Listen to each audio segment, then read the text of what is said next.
Andy bit eperato ke malaking bunganga.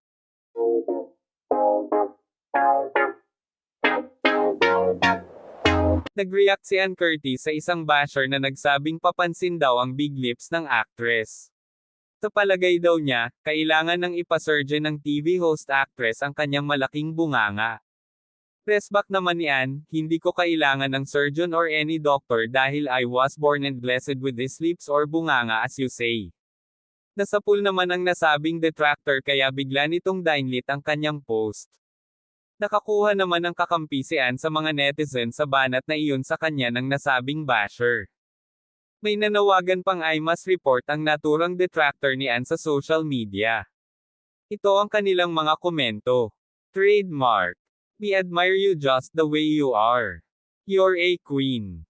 Meron din po akong big mouth, nabully din ako at kakababa ng self-confidence pero deal sa'yo MS at Ann Curtis Smith ke rebels ko na having this mouth. Hayaan mo na siya Ann, nagpapansin lang yan. Oo nga naman be proud. Bagay naman sa kanya, ipinanganak siya ng may magandang mukha at kalooban. Diyos ko ang basher ni Ann hindi niya alam sanay na si at Ann Curtis Smith sa mga ganyang burwan at laitan kapag bunganga na niya ang topic. Trademark na ni Ann ang bunganga niya. Go Diyosa! Para sa akin it is an asset besides I like women with that kind of lips. Oo nga naman. Kaloob ni Lord yan bakit mo ipagagalaw? Di talaga. It's one of your assets.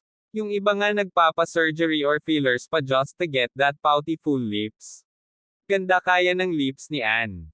Pareho naman malaki lips namin, pero bakit mas bagay sa'yo girl? Haha. And you don't need to? Isa nga yan sa asset mo, Diyosa ka nga at crush pa ng bayan.